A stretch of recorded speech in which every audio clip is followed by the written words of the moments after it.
Hello friends, this is Dr. Akshata Shanbag. So today in J.T.Kent Keynotes, we will study Aesculus Hippocastanum. So Kent says the Aesculus will have more of plethora, that is because of increased circulation, and then flying and wandering type of pains with fullness sensation. Flying and wandering types in this wandering pains means there is shifting type of pains is found, which you find even in pulsatilla as well as calicarp. Stitching and shooting type of pains are present in most of the areas. Fullness in the parts, and the fullness sensation is not because of edema but because of tenseness in the skin and the muscle. There is formication, tickling, shooting and itching sensation all over the body, and the purplish color hue will be observed if there is any varicose veins or ulcers or tumors or hemorrhoids, throat inflammation. Any inflammation will be seen purplish in color. So varicose veins are very prominent in Aesculus as it acts mainly on the veins, and varicose veins here will be seen after inflammation anywhere. So if there is a throat inflammation, that will be further followed by varicosities. In the eyes also, in eye inflammation will be followed by varicosities. Joints, liver, anywhere there is an inflammation will be followed by varicosities in this remedy. So in the state of inflammation also, its action will be very sluggish and passive. So you don't find too much of redness or warmth feeling what you find the signs of inflammation. So it's very sluggish and passive in action. So general modalities which are present throughout the remedy. So aggravation during sleep and on waking, the symptoms will be very prominent, like confusion of mind, fright, and general venous stasis, palpitations of the heart, throbbing of heart, pulsations extending to the extremities. These all will be observed during sleep or on waking. Amelioration is seen especially from bodily exertion, moving about, and doing something or keeping busy. So, when the patient is occupied, he is doing some exerting work, his complaints will be much better. So, and he is worse after hot bathing, better from cold. So, this is a general symptom, but except in the headache, in the stinging pains, if the pains are stinging type of pains are present, which is better by heat, which is an exception. So here he compares it with the pulsatilla, which also acts on the veins. So veins contract in cold weather and shriveling up will occur, makes the patient feel better.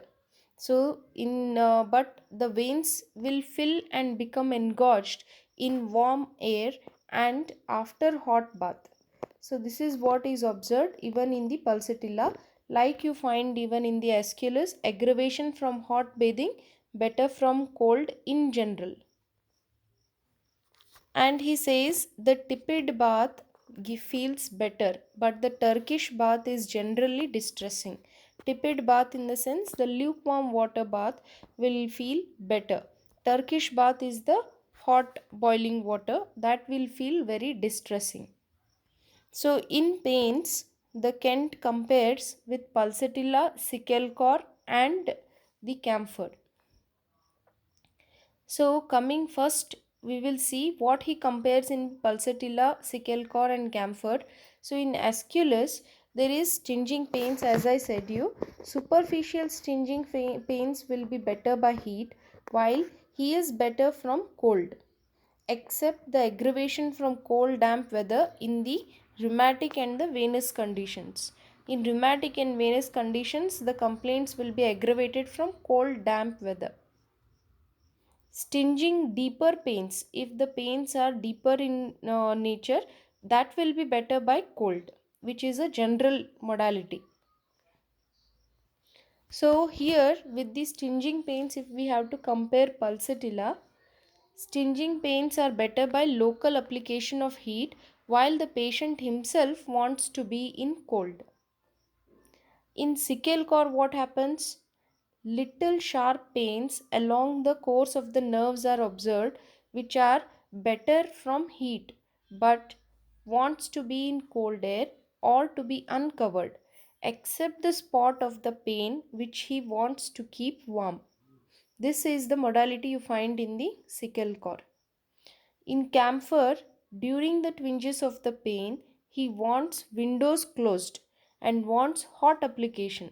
This is during the pain. When he has pain, camphor patient wants everything to be closed and keep the room warm. But once the pain is over, as soon as the pain is over, he wants the windows open and desires to be uncovered so that he can breathe. So, this is the differentiation Kent gives in his lectures. So, coming to mind symptoms of Aesculus, there is confusion of mind, especially on waking, I told you. So confusion at what level? There he looks all around the room in confusion. When he wakes up in the morning, he looks around as if he doesn't know anything, bewildered, does not know the people, wonders where he is and what is the meaning of the things he sees. Even that will be confused in his mind.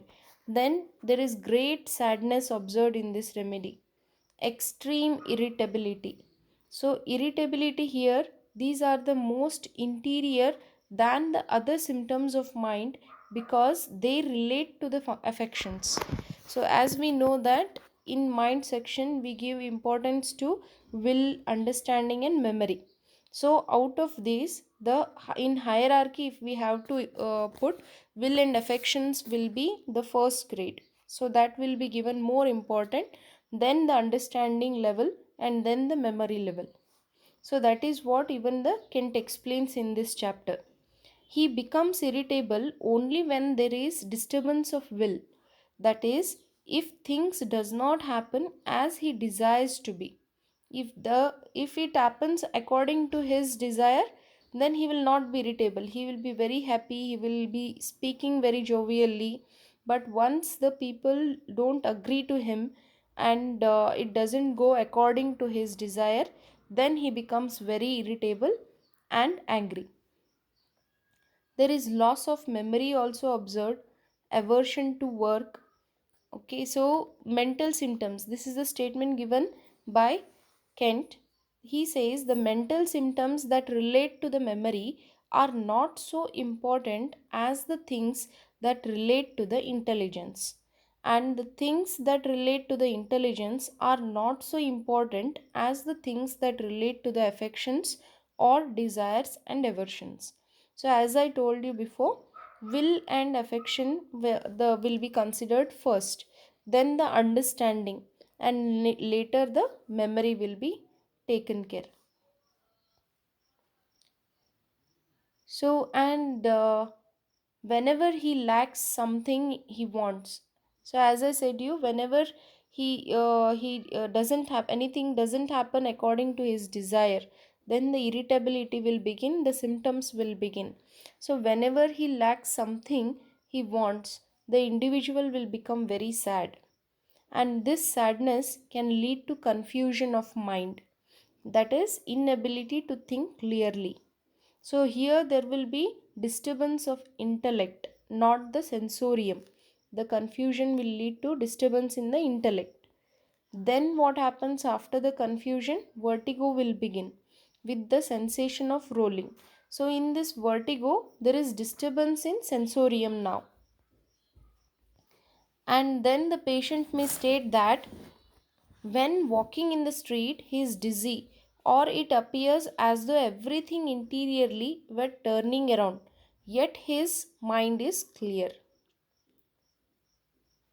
So, it is important to record the language of the patient, yet, often a patient will say something which you can see he does not mean at all, and it then becomes necessary to put in a parenthesis what he really means about it. So, this is what Kent says. Coming to head symptoms, Aesculus is full of headaches. So the headaches, especially if it is present according to location, back of the head if there is more pain. So it feels as if crushed, violent aching, hard aching, and fullness of the brain will be felt. If there is a headache in the frontal region, so then it will be dull aching from right to left with constrictive feeling of the skin of forehead, and pain will be especially over the right eye. Neuralgic type of pains in the right supraorbital region. And if the pains are present in the parietal area, there will be shooting type of pain in the left side, then it extends to the right. And the overall scalp, there will be formication sensation. So in the eyes, he gives one sentence, eyes have hemorrhoids. So the meaning of this is there is enlarged blood vessels. Hemorrhoids, we know that it is nothing but an engorged blood vessels, veins. So here same thing happens in the eyes. So this gives rise to great redness of the eyes with lacrimation, burning eyeballs, vascular appearance will be there. Eyes feel sore and start aching. There is sharp shooting pains in the eyes. So in stomach symptoms, the irritations are present which are very sour, greasy and bitter. There is desire to vomit, heartburn and gulping up of food after eating. Congestion and ulceration of the stomach is observed in this remedy, which will be compared with phosphorus, ferrum met and arselp. Constant distress and burning in the stomach is present. Inclination to vomit. Then in abdomen and rectum, there is marked portal stasis. So marked portal, whenever there is a portal stasis, what happens? So down there will be varicosities in the intestines leading to the hemorrhoids, and up above the portal vein it can lead to esophageal varices. So here the digestion will become very slow, leading to constipation, and protrusion of the rectum can occur at the stool. Hemorrhoids with fullness of the right hypochondria, distress in the bowels and rectum after eating. There is sticking pain, jagging type of pain, burning pains as if the rectum were full of sticks. There is blind and bleeding type of piles. Blind piles in the sense without bleeding, non bleeding piles, we call it as bland piles. Then there is stool jammed with rectum. Whenever the stool is jammed into the rectum in distended veins, so this will lead to ulceration, and the ulceration gradually can cause bleeding. And this bleeding, whenever starts, there will be great soreness with urging to stool, and the dark stool are present, which is followed by white colored stools. Chronic constipation is observed in this drug. So along with the hemorrhoidal symptoms, there is even backache also present, and here the backache is especially in the sacrum and hips or the back of the neck. So hemorrhoids with the back of the neck, base of the brain or across the sacrum into the hips will be seen. So pain through the sacrum and into the hips when walking with or without hemorrhoids is a characteristic symptom in this remedy. There is constant dull backache, aggravation from walking or rising from a sitting position. So this is observed even in sulfur, petroleum, agaricus. This is aggravation from walking or rising from a sitting position. So some female complaints are also present. There is great dragging pain in the pelvis with copious leukorrhea. There is fullness sensation in the pelvis which is aggravated before and during menses. And the old cases of leukorrhea can be treated here, where the discharge of dark yellow color thick and sticky discharge will be present, and the leukorrhea with lameness in the back across the sacroiliac articulations. So during pregnancy also this medicine can be prescribed with soreness, fullness, consciousness of uterus and pain across the back when walking. So in rheumatism, there is gouty rheumatic affections in this remedy with neuralgic affections also. And in Aesculus, as I said to you, so any inflammations will be followed by varicosities. So here in the rheumatism also it will be associated with varicose veins of thighs and legs. I hope you have understood Aesculus. So in the next video we will study the next remedy of Kent. Thank you.